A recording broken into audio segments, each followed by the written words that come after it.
Something else we can explore is the calculate menu. If you do second and hit the trace button, calculate menu is right here. This is a super useful feature. You have values, you have zeros, minimum, maximums, intersections, even a little bit of calculus with derivatives and antiderivatives. We're going to focus on the first 5. In particular, we want to find the minimum of this parabola. Now we already know it's going to be at the origin, so we'll just kind of verify that. Minimum value is saying left bound. So what it wants you to do is to get on the left side of the curve as you're going from left to right. So I know the minimum is here, so I've got on the left side of it by pressing left a little bit. Now I hit enter to choose that number, and you'll see a little arrow mark that bound, and it says, okay, get on the right side of it.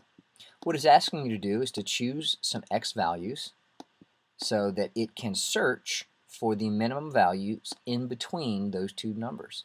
And it says, okay, get close. This part of it's only important if you have multiple minimum values within that range. It's going to pick the closest one. In this case, I only have one, so as long as I'm between those two numbers, it's going to find that exact number. And you think, wait a minute, I thought you said it was 0, 0. Look very closely at my numbers. Your calculator is going to have a little bit of round-off error sometimes. Negative 2.53 times 10 to the negative 6th is effectively 0. Or 6.242 times 10 to the negative 12th, that again is pretty much 0.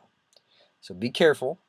Don't take the calculator's word at face value. Look at it, look at your numbers. If you get something a little odd, look to see if you have this e. That means times 10 to the, and this is negative 6th power. That's got 6 zeros in front of that. So that's extremely small. Just round off error. Look at your answers, make sense of them. That is 0, 0. All right, let's go ahead and look at some other things in that calculate menu. Minimum, maximum, you understand that kind of thing. Let's try to do the intersection feature. Let me go back to y equals, and we will turn on, let's turn this back to, actually let's just go down and choose the square root of x. So we'll hit enter on that and graph. And you're like, wow, that's really close. I'm not sure if they touch or not. Here's something really neat about zoom. Z-box, we've talked about zooming in, just zooms in on your cursor wherever you decide to put it. But Z-box is super useful. It's one of the most useful tools in the zoom menu. What I'm going to do is I'm going to make a little box, just like you would use a mouse on a computer, and create a marquee with your mouse. I'm going to drag this.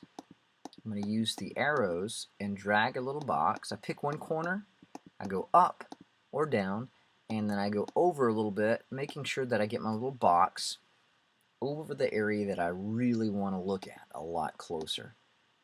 Make sure to get those intersection points. I don't know if there's 1 or 2 there. We're going to find out. I'm going to zoom in real close. Oh, perfect. And there's the feature, or that's the intersection point. Don't forget, that's also an intersection point because 0, 0 is in both graphs. That doesn't look like it, but they do intersect there. All right, so let's go ahead and try to intersect. So we'll go down and choose number 5.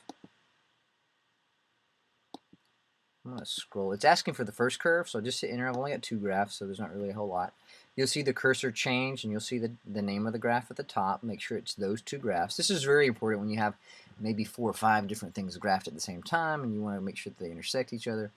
If you only have 2 things graphed, then there's no big deal. I'll choose my second one. Now it's asking me to guess.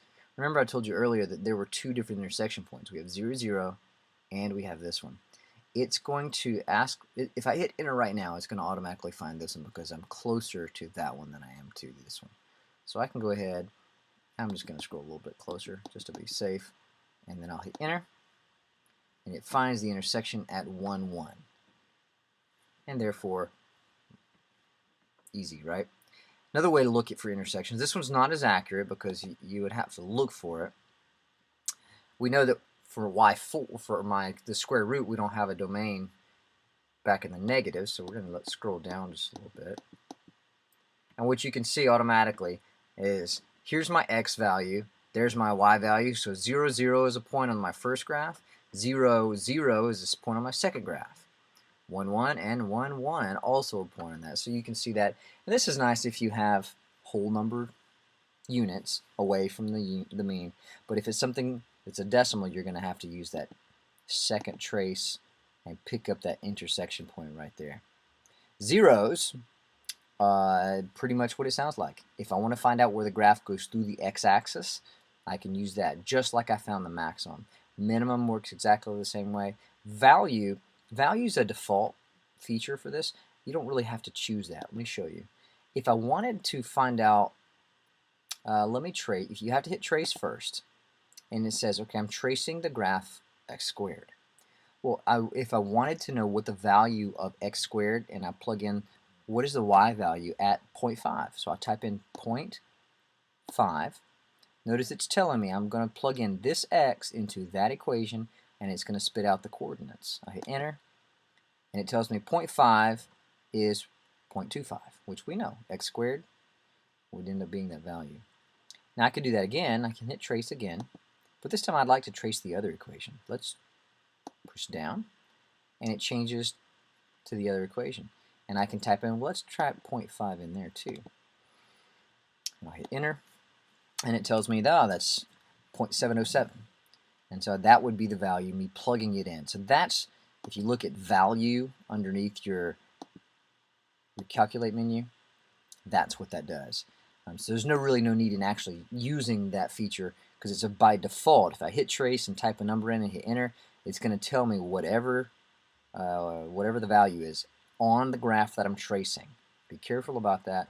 You must be tracing the graph that you want to find out. So if you got a multiples of graphs on your screen, be sure you're on the right one before you just go hit enter. And that is pretty much, you can explore some more in the zoom features. One thing that's important is the zoom standard and the zoom box. Those are the two features that are most useful. Zoom in and zoom out are pretty obvious, pretty basic. You just zoom in and hit enter. Some people get frustrated because like, mine won't zoom in or zoom out. Let's do zoom 3. We'll zoom out and you hit enter, you're like, but nothing happened. Well, okay. It's asking you, would you like me to zoom out centered on where my cursor is? Okay. I want to zoom out, maybe center it right here, which it doesn't really matter. And I'm going to hit enter, and it's going to zoom out again. And it zoomed out right on that little box where I had my cursor before. And this is a lot of how you use the graphing feature on the TI-8384. If you've got more questions, if you have anything that you still not sure about how to graph, send me an email or talk to me in class. Hopefully this helped out a little bit.